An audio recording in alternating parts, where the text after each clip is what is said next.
Só que eu tinha a Oi. mesma dúvida do Marcos, e aí se você puder comentar também sobre as partes do texto que ele fala sobre loadings, que é tipo carregamentos Tá, da mesma parte. beleza. Bom, pessoal, estou gravando a aula de análise de dados 4, conteúdo análise fatorial. Hoje é 8 de setembro de 2020, 14 e 7. Essa aula nós estamos falando especificamente sobre, fazendo alguns comentários, algumas considerações sobre análise fatorial, né? Tirando mais especificamente, respondendo a dúvidas que surgiram aí no decorrer das atividades que estão sendo desenvolvidas. Estou compartilhando a tela com vocês para a gente continuar. O Marcos havia perguntado sobre Vocês estão vendo a tela, né? Sim. Então, o que acontece? Lá no final, nós passamos por todas as etapas. Primeiro, é legal agora, assim, eu acho que tem umas coisas que a gente, às vezes, em princípio, parece mais difícil, mas provavelmente o aprendizado de vocês, ele fica muito mais sólido e fica muito mais consistente. Então, nós tivemos as primeiras aulas lá, falamos um pouquinho, mas naquele momento, talvez a maioria das coisas fiquem um pouco vagas para vocês. E agora, depois de efetivamente colocar a mão na massa, tentar fazer e entender e voltar e consultar os conceitos, agora provavelmente as coisas que a gente, quando nós falamos, ficam mais claras e mais tranquilas. Então, o que a gente tem, tá? Quando qualquer técnica estatística que nós formos utilizar, independente da técnica, nós temos, primeiro, são os pressupostos da técnica, que é mais ou menos assim, eu posso utilizar essa técnica nesses dados? Aí, para esse caso específico, nós fizemos lá, né, os dados precisam ter correlação linear de Pearson, tem que ter um KMO adequado, no mínimo maior do que 0,5, MSAs, nós temos que ter normalidade dos dados, então a gente tem que ter algumas situações que nós precisamos considerar. Cada técnica, ela requer pressupostos, ela requer condições diferentes. Mas para qualquer técnica, toda vez que vocês forem fazer alguma análise estatística, é importante a gente entender os pressupostos subjacentes à utilização da técnica e entender se é possível nós aplicarmos a técnica ou não. Em determinadas situações, nós podemos fazer transformações nos dados, modificações, eliminação de variáveis, até que os dados fiquem aderentes à utilização de determinada técnica ou não. Mas esse é um ponto importante, tá? Então, se nós estivéssemos pensando em prova, todas as primeiras questões das provas que eu aplico normalmente em análise de dados 4, é mais ou menos o seguinte, olha, tem essa base de dados aqui com esses indicadores, com esses parâmetros. Comente sobre os pressupostos da técnica. Então, é mais ou menos isso. E no trabalho de vocês, né, aqui pegando o exemplo do Marcos, por exemplo, ele comenta lá, ele faz, né, a análise da normalidade dos dados, ele em algum momento aqui, ele traz, do Luciano também está desse jeito, tá? Então ele traz KMO, ele fala alguns comentários aqui do texto, então tem aqui as situações, a análise da normalidade, então ele vem comentando, né, a alteração, a transformação de dados que ele fez, correlação, teste de esfericidade de Bartlett. Tudo isso aqui são os pressupostos. A gente está testando se é possível nós aplicarmos a análise fatorial ou não. Então, visto que é possível, para efeitos da disciplina, tá? Mesmo que os dados não sejam completamente aderentes à aplicação da técnica, para nós aprendermos utilizando as bases de dados que nós estivermos utilizando, ainda que todos os pressupostos não sejam atendidos, é para vocês executarem tudo até o final, fazendo as observações de que, eventualmente, algum pressuposto não foi atingido, não foi atendido, tá? Então, a gente passou por isso, tá? Então, tudo isso aqui a gente está vendo, posso fazer a análise fatorial. Então, no final das contas, aí a gente viu, né, comunalidade, a gente foi vendo algumas coisas, os valores, os componentes retidos, os autovalores. Então, aqui nós já estamos começando a chegar nos resultados e ver se a aplicação da técnica ela é efetiva ou não. Aí, no final das contas, pessoal, o que nós queremos, o que interessa com a análise fatorial, basicamente, é a composição dos fatores, então, como que cada fator foi composto no final das contas, e isso aqui também, ó, para cada um dos indivíduos, ou dos elementos da minha amostra que eu estou trabalhando, qual que é a carga fatorial para cada um desses indivíduos, porque essas variáveis novas que são criadas, né, que são os fatores, e para cada indivíduo eu tenho a carga fatorial, eu posso, por exemplo, usar essas variáveis, esses fatores, para fazer segmentação depois, por exemplo. Ou eu quero entender quais fatores, né, determinados grupos apresentam maior ou menor, como que isso se difere em relação a algumas análises. Então, em última instância, na hora que a gente está fazendo análise fatorial, a gente quer esses valores aqui para cada um dos elementos da minha amostra e como que esses fatores são formados, né? Qual que é a composição, qual variável compõe cada um dos fatores. Então, o que a gente tem nesse caso aqui específico? Olha só, aí respondendo agora, dei essa volta toda para responder a pergunta do Marcos Antenor, tá?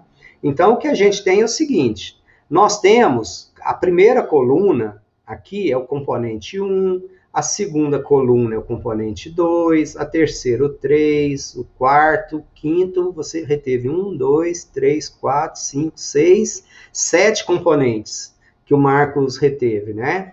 Então, dos 7 componentes que ele optou por reter, então, quais variáveis compõem, formam, se agrupam para formar cada um desses componentes? Então, o que a gente tem é o seguinte, olha só. Então, quando eu olho a coluna, eu tenho o componente 1, o componente 2, o 3, o 4, o 5, o 6 e o 7. Então, ele tem aqui ó, os fatores, os componentes, 1, 2, 3, 4, 5, 6 e 7. Então, como que eu escolho, como que eu afirmo que o componente 1 ele foi composto, formado pelas variáveis APC2, ADSA1, ADSA2, ALAT4, ALAT3, né? Aqui o log é porque a variável está transformada, mas nos interessa, em princípio, as variáveis que se agruparam para formar o fator 1. Observem o seguinte, olha, nós temos aqui a matriz componente rotativa. Então, utilizamos provavelmente aqui a rotação Larimax, né? Que aí transformamos, criamos essa matriz rotativa. Então, quando a gente observa a linha, a variável APC1, olha o que acontece com ela. A carga fatorial, o load, no fator 1 é 0,83, no 2, 0,1, no 3, menos 0,062, no 4, 0,13, no 5, menos 0,025, no 6, 0,12 e no 7, 0,143, ok? Então, onde que a variável APC1 apresenta maior carga fatorial? Ela apresenta maior carga fatorial nesse primeiro componente, no componente 1, olha, uma carga de 0,832. Então, a maior carga fatorial é aqui. Aí, olha, observem que as outras são muito baixas. Tá vendo? Todas bem próximas de zero. Então, a mais alta é no primeiro componente. Aí nós observamos o segundo componente, APC2. De novo, a maior carga fatorial é no componente 1. Então, eu já tenho a APC1 e a APC2, elas estão se agrupando no componente 1, no primeiro componente. E observe que para os outros componentes, essa carga é toda baixa, tá vendo? Com valores bem abaixo, valores bem baixos. Então, é assim que vai se formando, entendeu, Marcos? Não tem a quantidade de variáveis para formar cada um dos componentes. O que a gente olha efetivamente é a carga, é o valor da carga, tá? Entendi. O que poderia ter? E aí requereria alguma intervenção. Imagina, por exemplo, o APC5 log, ele tem, imagina, tá? Ele tem aqui, olha, 0,589 e aqui 0,324. Imagina que tivesse ficado aqui, por exemplo, 0,55 e aqui 0,54. Que as duas cargas fatoriais, os dois loads, estivessem extremamente próximos, muito próximos um do outro. O que nós iríamos falar? Que esta variável, ela apresentaria carga fatorial dobrada, duplicada, e, portanto, ela não é capaz de distinguir, de separar, né, os componentes. Então, esta variável, ela seria excluída da nossa solução final. Ela não faria parte da nossa solução final, entendeu?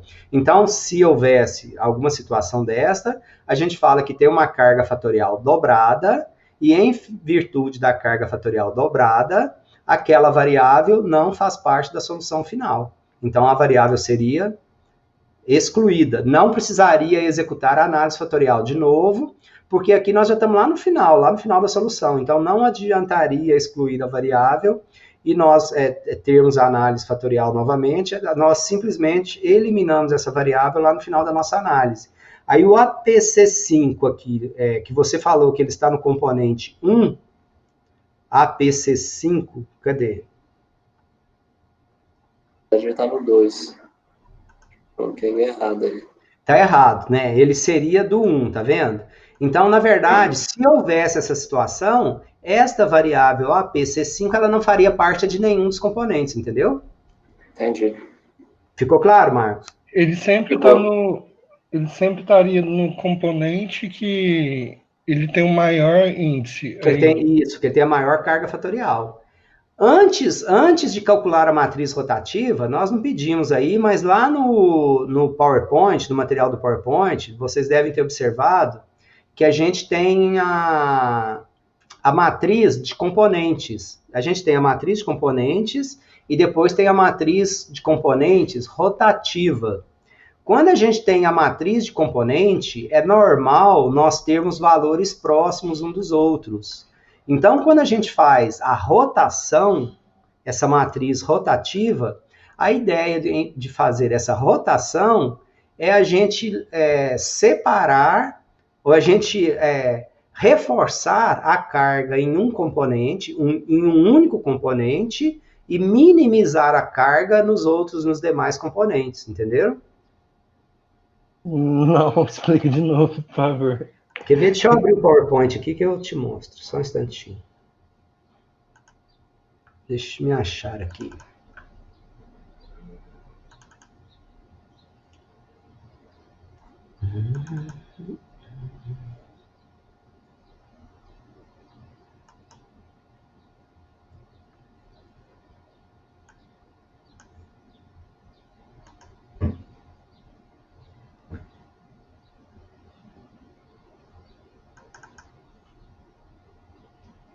Só um instantinho.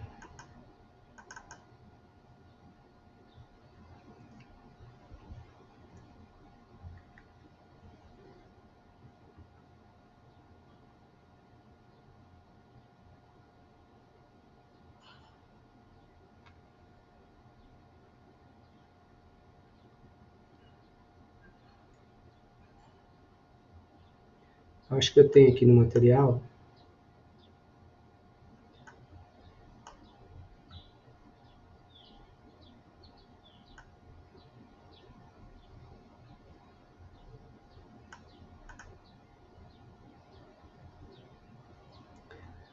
Aqui, olha só, eu tenho, nesse exemplo do Excel, deixa eu aumentar aqui.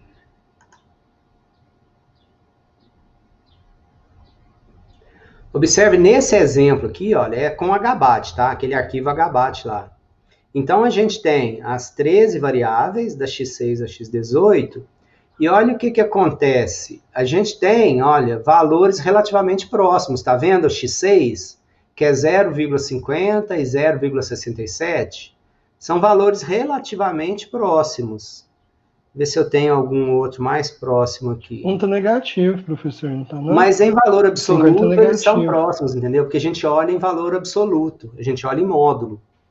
Então, em módulo, é relativamente próximo, tá vendo? Em módulo, tá, Guilherme? É relativamente próximo, olha só. Olha o X10, por exemplo. Então, tem 0,34, 0,58, 0,33. Então, tudo bem, está maior no 2, mas a diferença em determinadas situações, ela acaba ficando muito próxima. Aí é difícil nós entendermos ou nós definirmos em qual componente a variável irá se agrupar. Por isso que a gente faz a rotação, tá? Então, depois de rotacionada, deixa eu ver se eu tenho aqui. Eu rotacionei agora, olha, eu tenho a matriz rotacionada. Então, a variável x6, que estava com carga relativamente alta em 2, ela concentrou toda no componente 4 agora, tá vendo? Então, a matriz rotacionada, ela tem a função dela é de nós entendermos em qual componente, como que as variáveis irão se agrupar para formar o componente final, dada a facilidade maior de leitura, porque ao rotacionar, a carga concentrou em um dos fatores. E o que é essa rotação? Para vocês entenderem o que é essa rotação, é isso aqui, ó. Tem um exemplo aqui.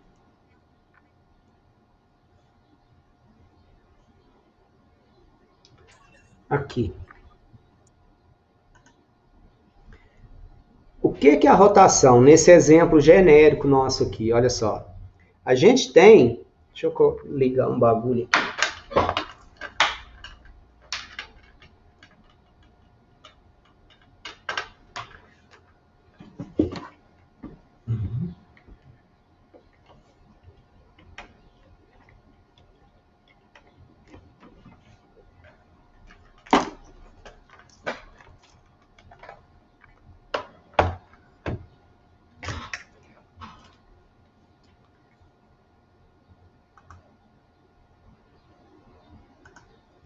O que a gente tem aqui? Olha só, nessa situação, nesse exemplo hipotético nosso, nós temos o fator 1, tá aqui, ó, o fator 1, e nós temos o fator 2, tá aqui o fator 2, tá? Então, nós temos aqui os dois fatores. Nós temos a variável V1, a variável V2, a variável V3, V4 e V5.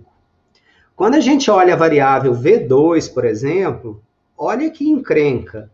Ela está equidistante do fator 1 e do fator 2. Essa variável.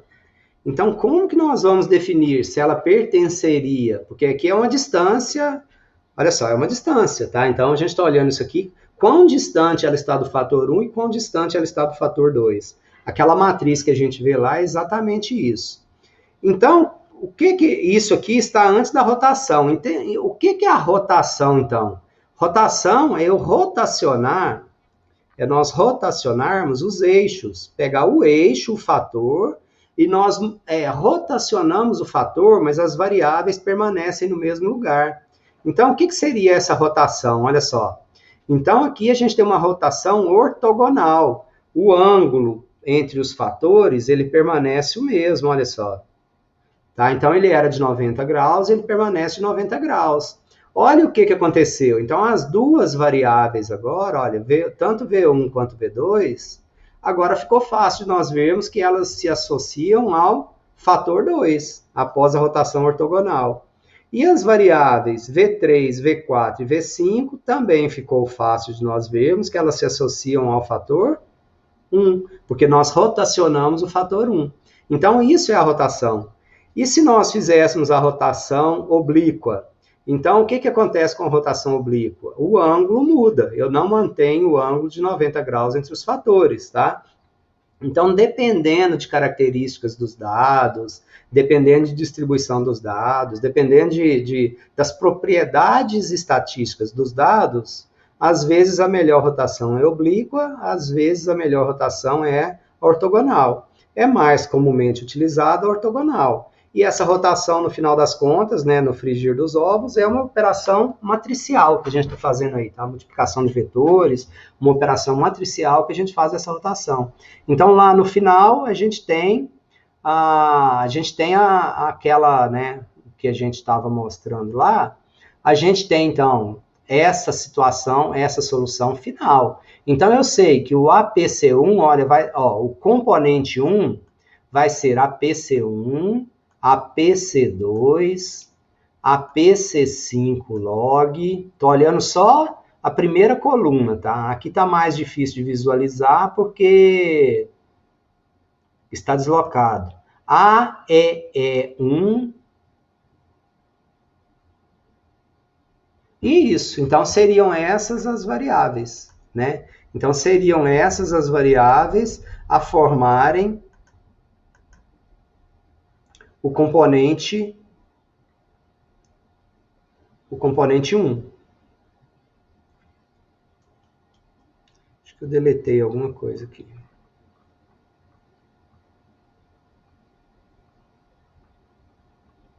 Para ver quem que vai formar o componente, você tem que olhar na coluna ou na linha? Você tem que olhar na linha, hora de formar o componente. Eu deletei aqui, deixa eu ver se eu... Você olha na linha qual que é o maior, certo? Isso. Aí ele vai estar dentro daquele componente. Exato. Aí depois, todos que tiverem naquela coluna que for maior, ele é o do componente 1, 2, 3, de acordo com o fator. Com fator, isso aí. Deixa eu ver aqui. Zé, Oi. eu tenho uma dúvida, tá? Me ouvindo bem? Tô te ouvindo, pode continuar, por favor.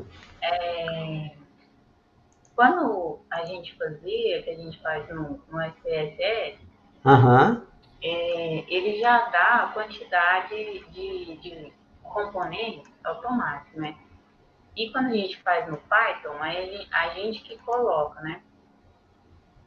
A gente que define quantos componentes que vão ser divididos, né?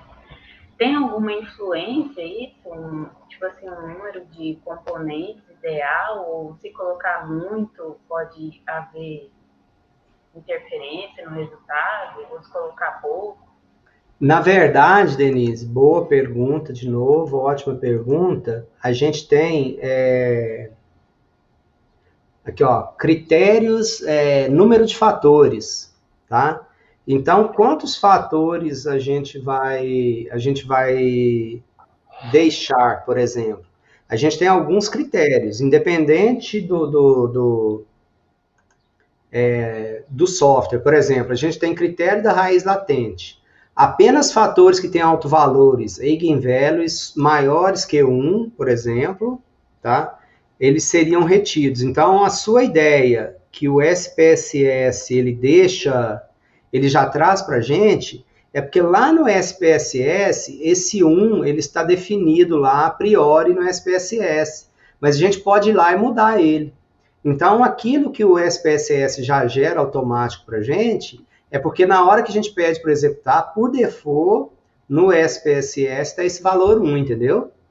Se tem na lista de exercícios, por exemplo, tem um exercício que eu peço para fazer com valor 1, e depois eu falo assim, não, agora eu quero que faça com meio, por exemplo. Então, exatamente para vocês verem a quantidade de fatores que são gerados, a diferença da geração de fatores.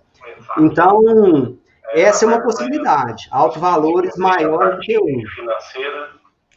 Sua emissão de uma nota fiscal, quem que está com o microfone aberto? Está dando ruído. Então, o que a gente tem? Por que a gente, em princípio, a gente parte desse alto valor maior do que 1? Porque uma variância, né, a variância de uma variável vale 1 em princípio, essa variável sozinho, né? Então, a gente fala que o fator retido, ele deveria explicar a variabilidade de pelo menos uma variável. Então, por isso que a gente deixa 1. Então, mas a gente pode usar outros critérios, por exemplo, né?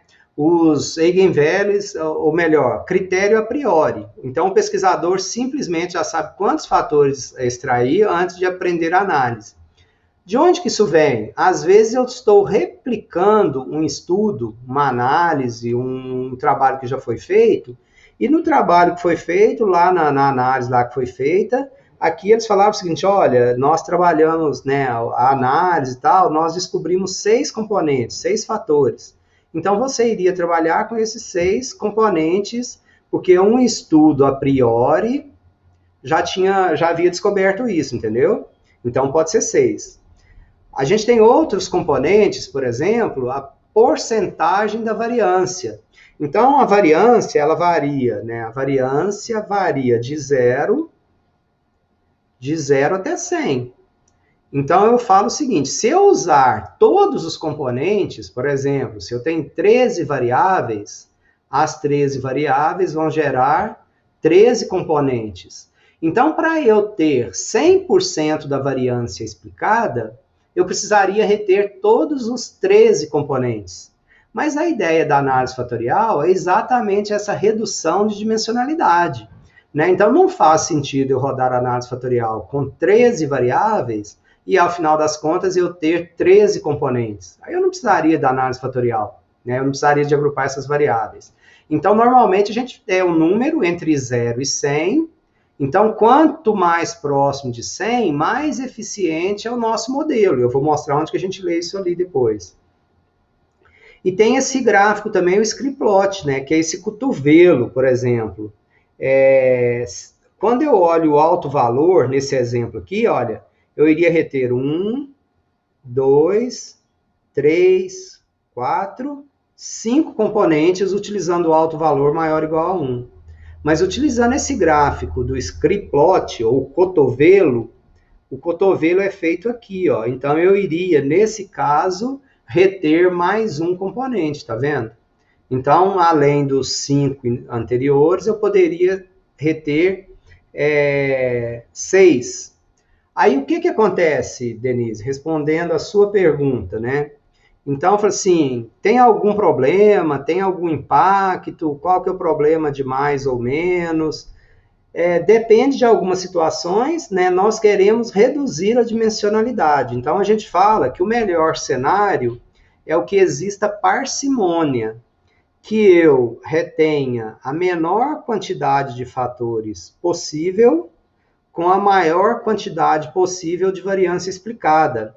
Ou, na dúvida, né, a gente deixa esse alto valor igual a 1. Então, nós iríamos reter componentes cujo alto valor sejam superiores a 1. Então, essa seria a nossa possibilidade. Tá? Eu deletei o negócio aqui e não consegui voltar, não consegui desfazer. Acho que eu deletei mesmo. Aqui, olha só, por exemplo, nessa matriz que a gente gera, o SPSS gera, aqui eu gerei também, tá, da variância total explicada. Então, aqui a gente tem, olha, nesse caso, nós estávamos utilizando 22 variáveis. Tá? Então, a gente tem da variável 1 até a variável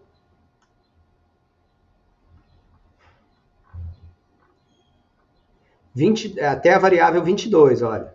Então, o que nós temos? Olha só. Nós temos 22 variáveis. A soma dos alto-valores, o alto-valor total, é igual a 22, porque, em princípio, é um alto-valor para cada uma das variáveis. Então, eu tenho 22. O meu N total aqui, o total de variância aqui é 22. Então, ao agruparmos o componente 1, o alto valor dele é 6,471, esse alto valor do componente 1. Esse 6,471 representa 29% da variância, 29,4. Ou seja, é o 6,471 dividido por 22, que é o número total de variáveis, multiplicado por 100, isso dá 29,41%. Então, o componente 1, cujo alto valor é 6,47, explica 29% da variância, que é o primeiro componente. Os autovalores maiores do que 1, olha só, no caso aqui do Antenor, do Marcos Antenor, tá? É uma sugestão, inclusive, tá, Marcos? Que ao invés de ficarem, por exemplo, 9 componentes, na verdade você deixou 7 componentes, olha só. Mas o 7º componente, a carga fatorial dele, olha só, o alto valor, a variância total explicada, a variância dele é menor do que 1, é 0,94. Então, se eu uso o critério de alto valor maior ou igual a 1, eu deveria reter só 6 componentes, tá vendo? Porque o alto valor dele já é menor do que 1, ó, do sétimo já é menor do que 1. Então, nós reteríamos só 6 componentes, tá vendo? E ao reter 6 componentes, olha, esses 6 componentes em conjunto, eles explicam 65,9%, 66% da variabilidade, da variância acumulada, da variância dos dados. Então, ao invés de usarmos 22 variáveis para explicar 100% da variância, nós estaríamos utilizando 6 componentes, reduzindo de 22 variáveis para 6 componentes, e esses 6 componentes em conjunto, eles explicariam 66% da variância. É bem razoável essa variância, obviamente, quanto mais próximo do 100%, melhor, mas é bem razoável. Reduzir de 22 para 6, e esses 6 componentes explicam 65% da variância dos dados. Olha, então, essa primeira parte aqui que vocês estão vendo, essa primeira parte é aquela matriz antes da rotação. É aquela composição antes da rotação. Quando nós rotacionamos, observe o seguinte, olha, ou pelo menos deveria ser, se não tiver conta errada aqui, tá, Marcos? Quando nós, deixa eu pegar aqui a minha aqui, que eu...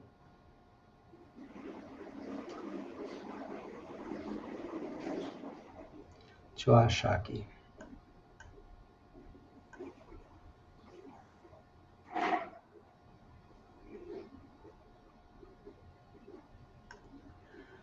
Aqui eu tenho certeza que a conta está certa. Não duvidando da sua conta, tá, Marco? Mas para não ter dúvida. Tudo bem. Então, o que a gente tem aqui? Olha, nesse caso aqui é o exemplo do HBAT.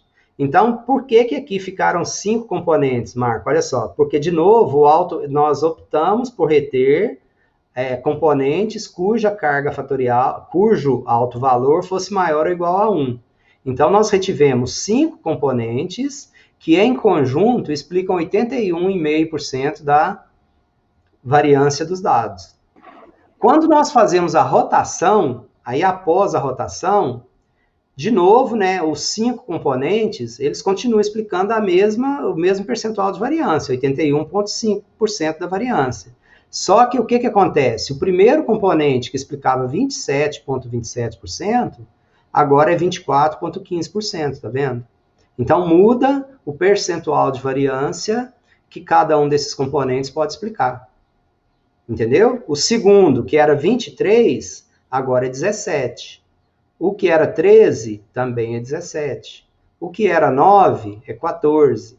O que era 7,7, continua com 7,95, mas mudou. Então, após a rotação, a variância explicada por cada um dos componentes muda, mas a soma delas permanece exatamente a mesma, antes e após a rotação. Entendi. Certinho? Entendeu, Denise? Entendi, na verdade eu tinha esquecido, né? Mas agora eu lembrei. Por isso que é bom trabalhar com a monitoria, tá vendo? É uma chance boa da gente rever, de refrescar os conceitos, de refrescar aí o que a gente está vendo. Tá? E, obviamente, tá, no SPSS, basta a gente ir lá, às vezes, a gente definir lá o padrão, tá? O que a gente quer. Aqui no Python, às vezes, a gente tem que vir, eu acho que eu marquei isso em algum lugar, eu tenho que vir e passar o parâmetro, quantos que eu quero reter, sabe? Às vezes, eu tenho que passar o parâmetro. Não sei se aqui eu passei em algum lugar. Tem algum lugar que eu acho que eu passo isso aqui. Isso aqui eu desenhei isso bem na mão, né? Mas... Ô Zé, posso fazer uma pergunta? Deve. Eu estava com dúvida justamente no script plot, de onde vinha esse alto valor e quando você utiliza ou não uma variável que está abaixo do 1, né? Então eu fiquei muito com essa dúvida no texto que você passou. Olha só, esse script plot aqui, tá vendo? Então, a gente tem o componente 1, o 2, o 3, o 4, cada ponto, tá vendo o gráfico, né? Sim. Cada componente aqui, olha, esse componente 1, de onde que vem esse alto valor? Ele vem daqui, olha, dessa matriz aqui, ó, tá vendo? 3,54. Olha o alto valor do componente 1. É esse valor aqui no gráfico, olha. 3,54, tá vendo? Uhum. Então, do componente 2, é 3, ó, 3 e uma quirelinha. 3,0,24, tá vendo? Uhum. E quando você utiliza um que está abaixo de 1, que você acabou de falar... Por exemplo, imagina que o trabalho que você está fazendo, baseado em outros trabalhos que já tenham sido feitos, em outra história, você queira explicar, você queira reter fatores que expliquem 90% da variabilidade dos dados. Ok? Nesse exemplo aqui, se você quisesse, então, olha só, usando o HBAT, isso que você está vendo aí na tela. Utilizando autovalores maior ou igual a 1, nós retivemos 5 componentes. Imagine, então, que você quisesse explicar, no mínimo, 85% da variabilidade dos dados. Quantos componentes você iria reter nesse caso?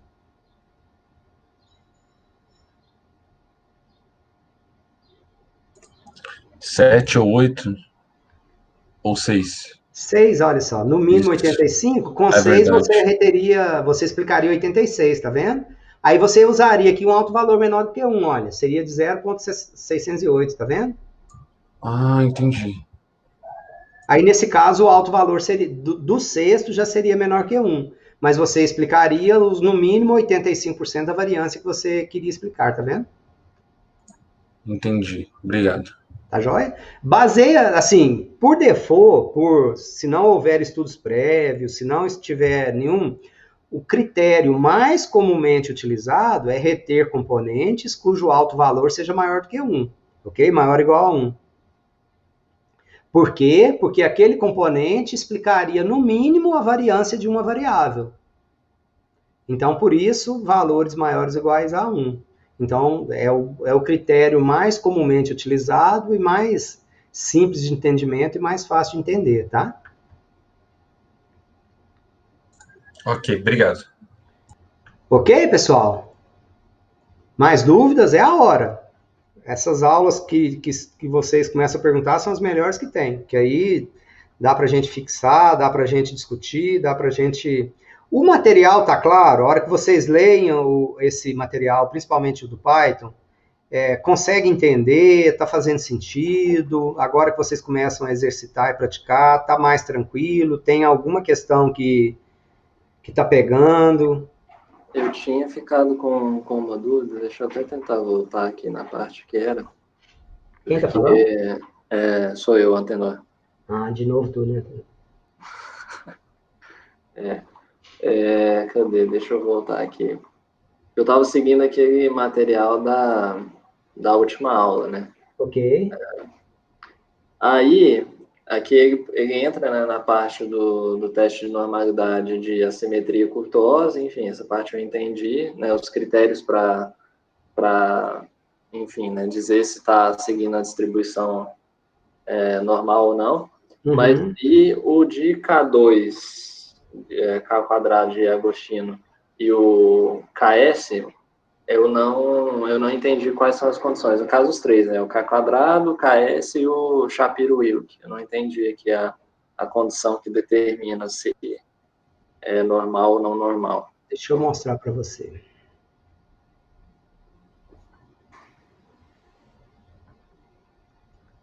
Deixa eu achar aqui que isso é uma boa questão.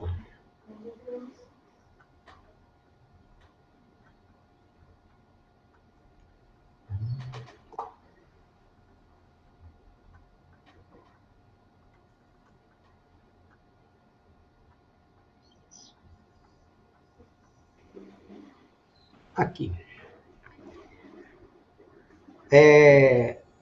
Está quase, o que está aí, está quase em ordem de sensibilidade para o teste de normalidade, ok, Marcos Antenor? Uhum. Então, a simetria e curtose, se não passar em simetria e curtose, dificilmente isso vai passar em algum outro teste, tá? Então, é muito difícil. O que a gente tem nesses outros... Deixa eu ver se eu copio aqui. para eu colar isso ali, para eu explicar lá no...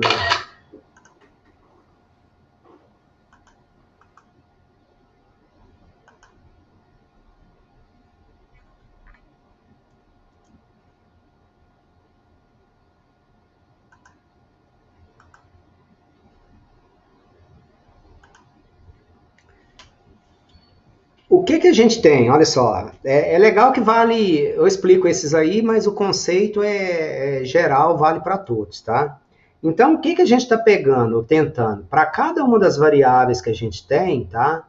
Então, a gente está testando se a distribuição daquelas variáveis segue uma distribuição normal. O que é uma distribuição normal, tá? Se a gente pegar na forma padrão Z, no score padrão Z, seria uma variável com média 0, desvio padrão 1, e aquele teste empírico, né, que 99,9% dos dados estariam entre mais ou menos 3 desvios padrão. Então, nós teríamos uma variável aqui com média 0, aqui estaria a média 0, e 1 desvio padrão, 2 desvio padrão e 3 desvio padrão. 1, 2, 3. Então, que é o conceito, para alguns de vocês, talvez vocês já viram, né, do 6 sigma, do Six Sigma. Sigma é o desvio padrão.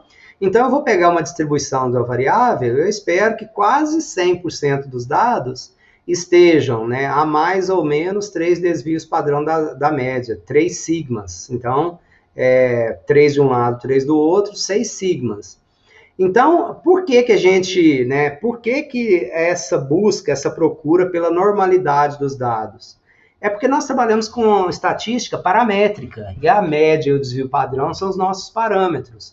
Se os nossos dados não estão simetricamente distribuídos ou proximamente simétricas distribuídos em torno da média, a média pode não representar fidedignamente os nossos dados. Então, por isso que a gente faz esses testes de normalidade, para saber se os dados se aproximam de uma distribuição desta. Então, a gente tem o teste de assimetria de kurtose, do Z de assimetria e Z de kurtose. Aí, para os outros valores agora, o que nós temos, Marco? Aí, qual que é a ideia, tá? É o teste de hipótese, tá? Então, o que nós temos? Nós temos uma hipótese nula, um H0. Qual que é esse H0? O H0 é, por exemplo, a distribuição da variável x6, isso para cada um, tá? Ela se aproxima de uma distribuição normal, tá? Então, se eu plotar a variável x6, né, no gráfico, tá, a distribuição dela, ela se pareceria com isso aqui. Para análise fatorial, é isso que eu quero, que as variáveis, cada uma delas, se aproximem da distribuição normal. E a hipótese alternativa, HA, é que a x6 ela é diferente, não se parece com uma distribuição normal. Tá ok? Nós queremos aceitar a hipótese nula. Tá? É um pressuposto, é uma condição que para nós utilizarmos a variável na análise fatorial, que ela siga, que a distribuição dessa variável siga uma distribuição normal. Aí o que nós temos? Aí nós temos o teste de hipótese. Eu tenho hipótese nula, eu tenho a distribuição de probabilidade, essa distribuição de probabilidade aqui, né? Então, se eu trabalho com intervalo de confiança, por exemplo, de 95%, e se eu estou fazendo, por exemplo, o teste unicaudal, essa aqui é a região de aceitação de H0, essa área vale 0,95, vocês se lembram? 0,95. Esta região aqui é a região de rejeição de H0, que no caso aqui vale 0,05%. Então, vamos pegar aqui a variável, por exemplo, a variável x6. Então, se eu for olhar aqui o KS, então eu tenho o p-valor do Q quadrado, eu tenho o p-valor do KS e o p-valor do Shapiro-Wilk do W. Então, esse aqui são p-valor. Como que eu leio esse p-valor? Se eu não tivesse já dado para vocês esse p-valor, nós teríamos que pegar grau de liberdade, teríamos que pegar o alfa, intervalo de confiança, ir lá na tabela e olhar lá na tabela qual que seria esse p-valor. Aquilo que vocês fizeram, acredito eu, lá em análise de dados 1. aqui isso já é dado para a gente qual que é o p-valor, basta a gente saber ler. Então, quando eu pego esse p-valor, por exemplo, aqui do KS, que o p-valor é 0, a gente lê isso, né, se eu estou considerando intervalo de confiança de 95%, essa linha aqui está no 0,05, tá? Considerando teste unicaudal. Aí eu começo a ler isto da direita para esquerda. Então, isso aqui é uma área. Isso aqui tudo, ó, é uma área, essa área inteira vale 1. Então, a área é a distância entre a minha reta aqui e a linha da distribuição. Então, chega um momento aqui que as duas linhas se tocam. Ou seja, a área entre as duas linhas é 0. Aí, à medida que eu caminho da direita para a esquerda, essa área vai aumentando. A área é esse p-valor aqui, olha só. Então, para a variável x6, a área ela continua no 0, ou seja, não tem área. Então, está na região, né, o p-valor caiu na região de rejeição de H0. O que é rejeitar H0? Significa dizer que a distribuição da variável x6 é diferente de uma distribuição normal. Então, para o KS, olha só, então, para eu aceitar a hipótese nula, os p-valores deveriam ser superiores, por exemplo, considerando o intervalo de confiança de 95%, a 0,05. Então, considerando o KS, nenhuma das variáveis segue uma distribuição normal, porque todos os valores são menores do que 0,05. Agora, se eu olhar o de Agostino, então a x8, a x9, a x11, 12, 14, 15, 16, todas são valores maiores do que 0,05, ou seja, passaram desta fronteira aqui, caíram na região de aceitação de H0. O que é aceitar H0? A distribuição destas variáveis se aproxima de uma distribuição normal. São equivalentes, são iguais a uma distribuição normal. O p-valor, o Shapiro-Wilk, de novo, a x8, a x9, olha, até a x10, a x11, a x14, a x15 e, com boa vontade, a x16 também. Entendeu, Marcos? Sim, entendi. Ficou claro? Então, eu olho esse p-valor. Aí, pessoal, para qualquer software estatístico que vocês forem utilizar, SPSS, R, em qualquer teste estatístico, o segredinho está no teste de hipótese.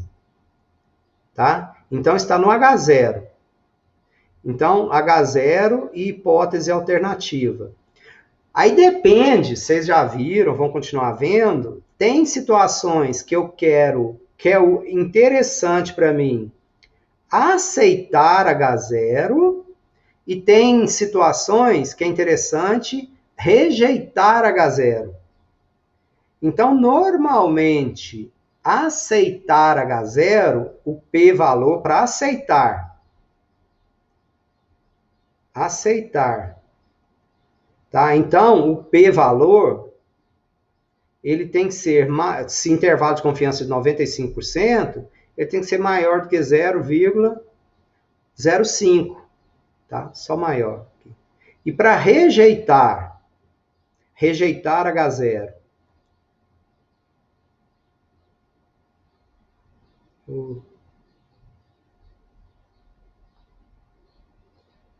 não quer escrever o negócio mais?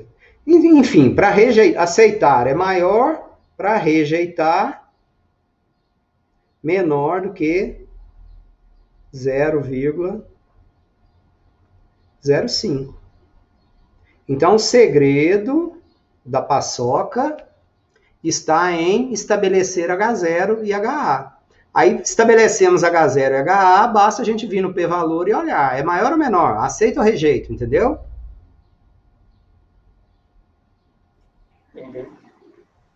Faz sentido? Sim. Mais dúvida? É a hora, pessoal. É para aproveitar para esse conteúdo aqui, para quaisquer coisas que sustentam, que suportam esse conteúdo.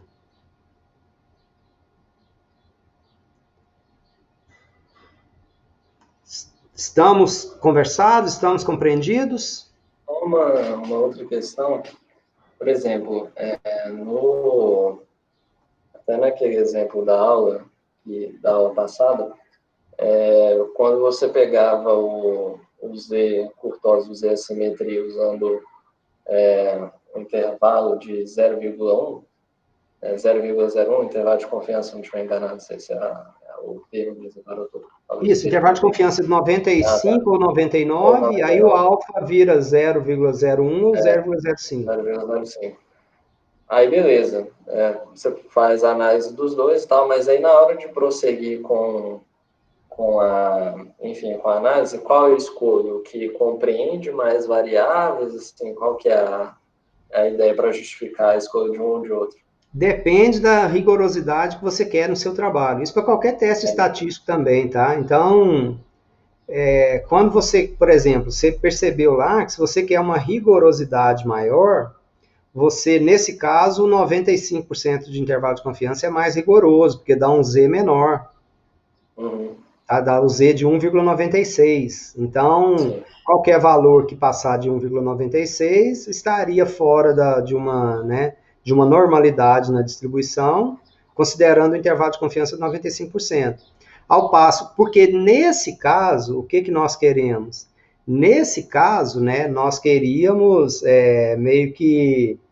Quando a gente quer aceitar H0, quanto menor o Z, o intervalo de confiança, pior. Quanto maior o Z, intervalo de confiança, maior, porque aumenta a área de aceitação de H0. O valor em si não muda, né? O valor que eu encontrei lá da simetria e curtose, ele não muda. Mas eu mudo o parâmetro, tá? Então, essa é uma boa pergunta também, Antenor, porque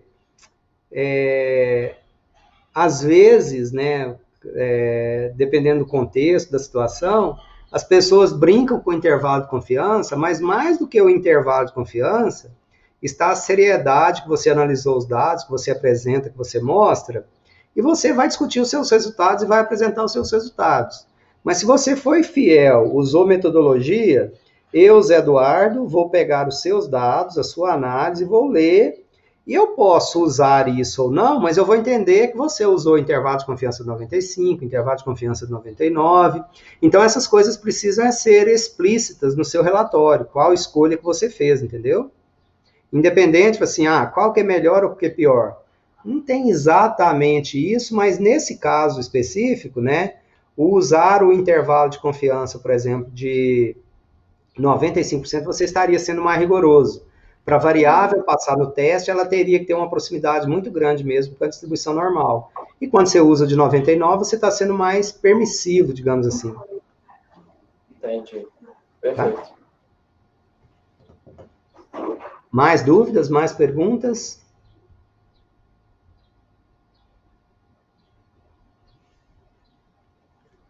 Ok? Recapitulando, deixa eu parar aqui.